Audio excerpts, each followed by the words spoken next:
Si el hombre se lo propone, puede llegar a ser escultor de su propio cerebro. Ramón Cajal.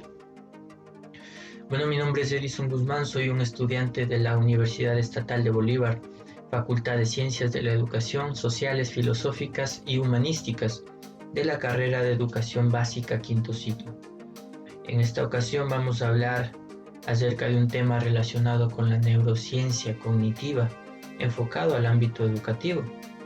Bueno, la neurociencia ha venido principalmente a descubrir las diferencias individuales entre cada uno de los individuos y la forma en que cada uno percibe su entorno y cómo aprenden de una manera individualizada y en tiempos diferentes. Para esto vamos a analizar una de las preguntas que se le realiza en una entrevista a uno de los investigadores científicos de esta área de la neurociencia cognitiva, Ezequiel Glenrich, en donde se le dice o se le pregunta qué reflexiones o qué recomendaciones él, con su experiencia en investigación cognitiva, podría brindar a los profesionales que trabajan en el campo de la educación. Y bueno, él dice que hablar de recomendaciones es bien difícil.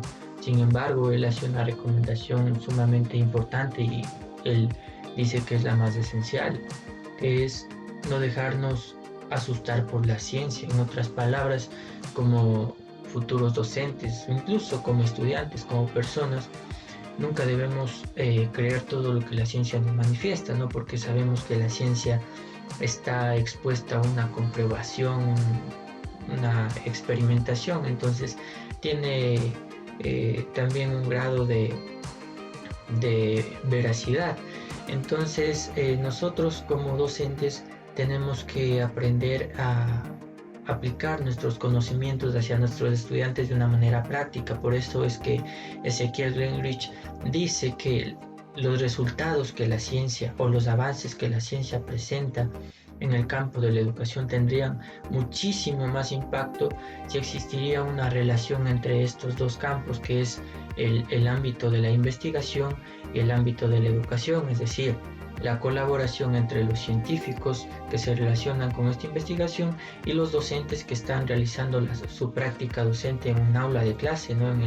en el campo de experimentación. Y otra de las cosas que también manifestaba Ezequiel Glenrich era que, por ejemplo, trasladar estos resultados o estos hallazgos científicos es trasladarlos hacia un aula de clase es un poquito difícil, porque todos sabemos que las aulas de clase son diferentes, los ambientes son diferentes, los entornos diferentes, los contextos, hay estudiantes diferentes, hay cerebros diferentes.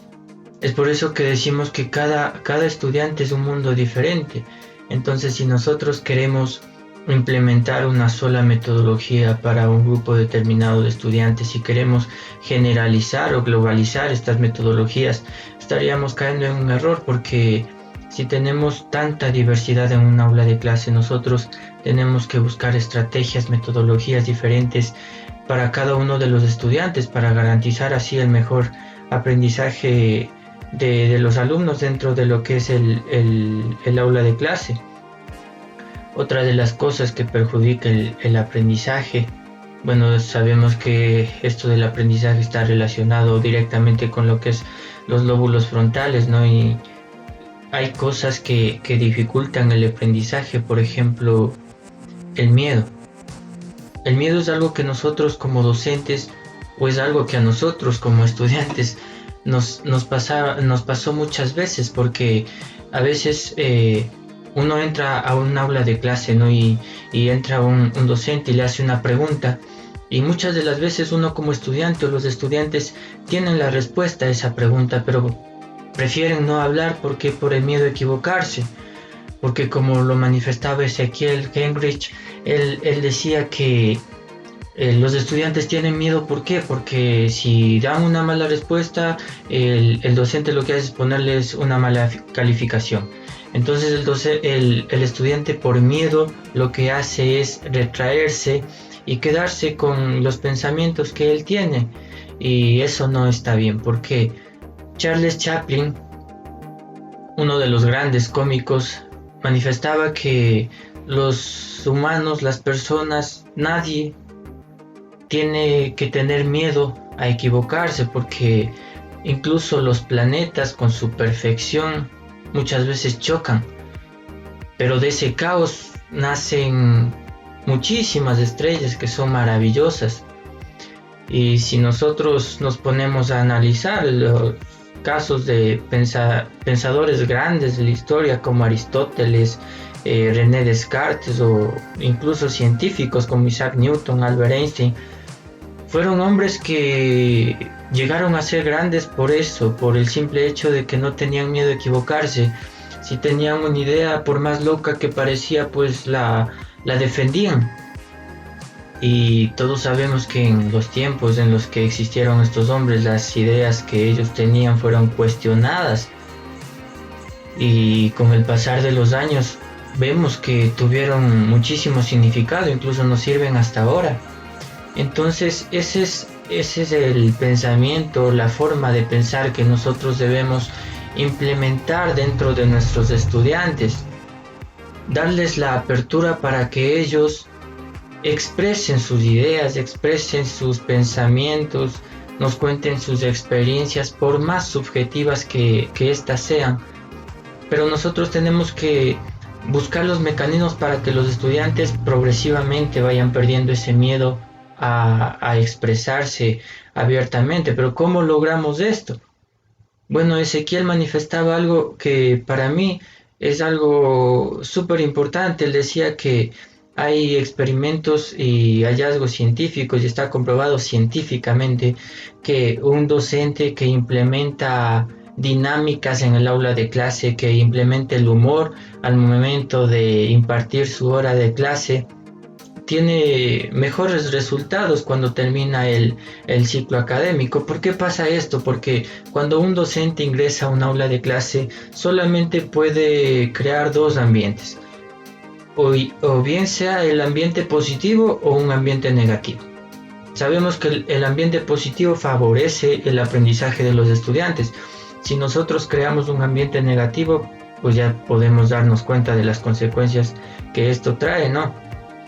Ahora, ¿por qué los estudiantes se ven retraídos también hacia la adquisición de los aprendizajes? Porque muchas veces ese aprendizaje no está bien canalizado o no está de acuerdo a las necesidades que tiene un estudiante. ¿Por qué? Porque el docente tal vez no encuentra las verdaderas metodologías para llegar a sus estudiantes. Y él manifestaba también que los docentes pueden hacer un experimento básico, ¿no?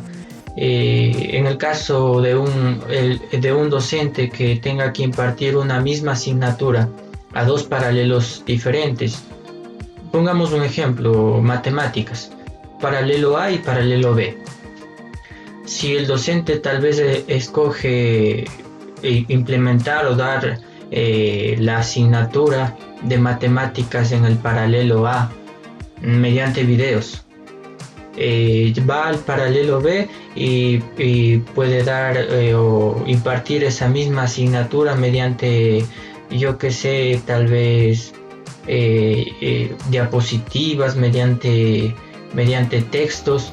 Entonces luego mediante una evaluación el docente se puede dar cuenta de cuál de estas dos metodologías le sirvió más.